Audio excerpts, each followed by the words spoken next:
Back on the Sportsmark Zone, the only English-speaking Caribbean nations to ever qualify for a FIFA World Cup, Jamaica and Trinidad and Tobago will reignite their long-standing rivalry when they clash in the CONCACAF Gold Cup later on Wednesday. The Soca Warriors won their first outing 3-0 against St. Kitts and Nevis and sit atop Group A. And unsurprisingly, head coach Angus Eve is in good spirits leading into the contest. Well, we study the opposition, first of all, which we did. We in Jamaica is no secret as a big rivalry in the Caribbean. Is a derby game for us. So the intensity and the preparation has been really, really good. So we're looking forward to the match tomorrow. He also admitted that this match will be very different to the two friendlies in March. No, really. The Jamaica team, albeit they had about 9 foreign-based players, in that match, I think it's only about 5 of them in this particular match. So, you know, the likes of Mikel Antonio and Jamari Gray, he just came in, and Bobby Reed and all the likes of these guys, you know, Pinnock and them, they wouldn't have been in that squad at that time. And to our credit, we had a locally based team also. So we didn't have the guys that we had also. Meanwhile, Reggae Boyz head coach Jamaica Grimson is pleased with how the team has been gelling. I think it's a bunch of crazy guys. They enjoy life a lot, and they are making fun of each other constantly, pulling each other legs, and that is just a sign of a healthy group, I would say. And of course, in the end, it's all about how the team works together, and the more friends and the more unity you have within the squad, the better you will perform on the pitch. In the end, it's all about that, how you perform on the pitch. And when there's a good communication, when there's a good vibe within the squad, you will see that on the pitch as well. Yeah, let's now hear from winger Leon Bailey, who says the unit needs time. What I think people need to understand is we're still a team that's trying to build. There's a lot of new players in the team. We have a system that not a lot of persons are used to yet. And it takes time to build a team if you really want to be successful. And everything doesn't come overnight. It takes time. And we as Jamaican always think that because you're talented, that means you have to win games or you have to play the best of your ability. It takes hard work, it takes dedication, and it takes a lot of commitment and a lot of understanding. And sometimes we just need time to build as a group. As you can see, we have great players in the national team right now. We have a great coach. So we just need to build, and we need people to believe in the progress and the process and just be together as one, because that's what we need. And you can see as we go forward, the team is only getting better and stronger, and it's only going to get even better. And I think that's what we all need to understand sometimes. We need time to build as a group, and that's what any good team has to do. Any good team at all has to take time to build to be successful. Greatness takes time, says Leon Bailey. Spot on indeed. Joining us is former Trinidad and Tobago defender Brent Sancho. Brent, how are you doing this afternoon? A pleasure to have you on the show once more. Thanks, Ricardo. Good afternoon to you, Lance, and all your viewers across the different platforms. I want to pick up from what Leon Bailey just said about the team needing time. Your thoughts? No, he's spot on. I think obviously it was last week we spoke about the Jamaica chances in the Gold Cup. And I did mention that it's a team, arguably the best team that they've put together, Jamaica has put together in quite some time, maybe in the history of the FA. But there's a lot of players that are now coming in, it's now gelling, it's now understanding the culture of the football team, what the coach wants. And of course, what we saw against the US team, I know when we spoke last week, they hadn't played that game yet. A lot of Jamaicans were worried after the 2 warm-up games, but we saw a step up against the US, and really and truly they should have walked away with all 3 points. But that being said, you're starting to see now a team that's starting to form, that's starting to get together. And I think as they progress, they will only get better. Yeah, but I see this, as I said at the top of the show, as a match for the first time in his tenure as Reggae Boyz head coach that Jamaica Grimson needs to win. How do you see it? Yeah, he needs to win. I would agree with that. It would be a win that would make a statement in the tournament. It's against a Trinidad Tobago team that would be buoyed because of the results that they had against St. Kitts. They would be buoyed because on the last 2 occasions they beat Jamaica. And so there would be confidence within the Trinidad and Tobago camp. So it's a win that would make a statement. It also, as well, Ricardo, I think they also need a complete performance. What we saw against the U.S., maybe for 20, 25 minutes, they kind of lost their way a bit, Jamaica. And that's the reason why USA got back into the football game. I think they need a complete performance, 90-plus performance from 1 through 11, and even the subs that come on the park. And that would be that statement that they need, because the next game would be against St. Kitts. And if they are to win against Trinidad and Tobago, then they would be making another statement as well. But I think this one in particular is correct. It's one of those games that they have to win, and they also have to put in a good performance. Yeah, how do you see tonight's match playing out? We know that generally Angus Eve, and I hope I'm not wrong in saying this, has more of a defensive mindset. And I think the expectation is the Jamaicans will have to find a way to break down Trinidad and Tobago, and they will make it difficult by putting men behind the ball, and many men too. Yeah, I expect it to be that way. I expect Angus to play a lower block and let the Jamaicans bring the ball to him. I also feel that he will be quite confident with the pace that he has in transition with Orve and of course, Levi Garcia. And he would feel that, there is a chance with those two up front. At the end of the day, he knows that Jamaica would want to take the game to them. And Trinidad and Tobago under Angus Eve are very comfortable with playing low and playing defensive. They've been very comfortable in doing that. Of course, we saw that in the Mexico game last year in the Gold Cup. And so they're comfortable playing that way. So I don't think that would change in any stretch of the imagination.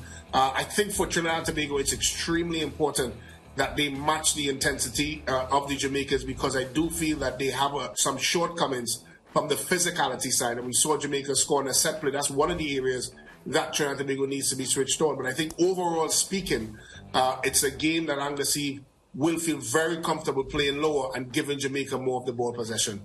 Yeah, I was quite impressed. I liked the look of Kylie Ovray when Trinidad and Tobago came to Jamaica for that 2-match friendly series. And I liked what I saw in the opening game against St. Kitts and Nevis as well. For me, I think he is going to be a critical player in tonight's match. How does the Reggae Boyz ensure that he does not have the type of impact that Trinidad and Tobago and coach Angus Eve are hoping that he does have? Yeah, it's critical for Jamaica to make sure that their wing-backs are not, of course, isolated with the likes of Levi Garcia and Orve, as you mentioned. I think that is where the game would be won or lost for both teams. If Trinidad, in their setup, could now find ways of springing the likes of Levi Garcia and Orve into 1v1 situations where they can attack defenders at pace and trickery, which we know they both have, then that would be a long night for Jamaica. They have to be very balanced in the way they approach things. This is a game that they would see more possession that they probably not used to seeing throughout when they play CONCACAF games. So they have to find a way to be, of course, very, very good with their possession, and more importantly, very balanced with their attack and very balanced with their transition as well.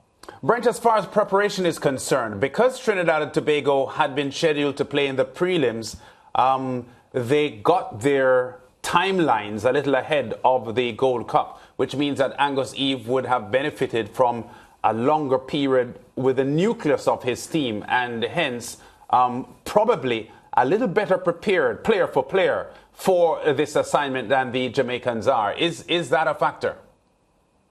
I think they're a lot better prepared Trinidad and Tobago team that we would have seen before, because we've never had this extensive period where a team spends together. I'm not sure if they're better prepared than the Jamaican team, because when I look at that Jamaica team in terms of the talent they possess, in terms of what they have in personality, I still feel that they have a lot of weapons within their arsenal that can be of danger to Trinidad and Tobago. That being said, you're right in terms of the length of time that Trinidad and Tobago was able to spend together. They were also up at Palm Beach doing their preparation, and they would have had 1 or 2 friendly games, one in particular against Haiti where they tied 0-0. But more importantly, I think Angus got the opportunity to drill his team into the moldings that he's wanted, and hence the reason we saw I wouldn't say necessarily a great or terrific performance against St. Kitts. I do feel that they for about 20 minutes or so, they did not do well. But I think a performance that was professional, a performance that was well-oiled, and a performance that, of course, got what it needed to get, which was all 3 points and 3 goals. Yeah, and to be quite honest, the body language and the narrative coming from Coach Angus Eve post-game did suggest to us, Brent, that he was happy with the performance of the team. Any coach would be happy with 3 goals in a match, and I agree with you that there were parts of the game that they didn't look that fluent, but a lot of that was the condition of the field as well. The first 20 minutes, it was very hard to move the ball around, and it prevented TNT from playing the game they wanted to play. But I suspect that Angus Eve was relatively happy with the St. Kitts victory, even though, all aspects of the performance wouldn't have been perfect. Yeah, and in particular, Lance, the momentary lapses in the defense, that has really hamstrung Trinidad and Tobago over their last couple of games. We saw it in the Nation League B group with Nicaragua. We saw some of it in St. Vincent. It's something that Trinidad and Tobago is normally quite solid defensively. We're known for a huge catalogue of goalkeepers that are of the highest ilk. But we saw for these games in particular recently where there were moments of defensive lapses. There were situations where defenders were beaten in 1v1 situations. And that would be a concern for Coachy, because one thing we know about this Jamaica team is that if you afford them any sort of luxuries, they will capitalize on it, particularly when you have someone like a Damani Gray and, of course, Mikel Antonio and Liam Bailey as your front three. So they have to be at their very, very best. And if there was one thing I was concerned about being a fan of the Soca Warriors, would be that scenario, our momentary lapses in defense. Yeah, well, I have to conclude, based on what you just said, Brent, that you are favouring a Jamaica victory, because if you're worried about St. Kitts and Nevis, Trinidad and Tobago in their momentary lapses in defence against the potency of the Jamaican attack, then analytically the setup here is probably for a Jamaica win. I would say it looks that way, but obviously, being a fan of Trinidad and Tobago, I would like to see Trinidad and Tobago win. It's a difficult game, Lance, and at the end of the day for Trinidad and Tobago, Angus talk about one step at a time, and he's correct. This is a program that is now coming out of the doldrums. We have been below that line for quite some time. We are ranked very low in the FIFA ranking, and there's a reason for that, because we have not done particularly well over the last 4 to 5 years. And so this is a program that looks like it is heading in the right direction, coming up against a Jamaica team that seems to be putting together the best team they have ever put together in the history of their FA.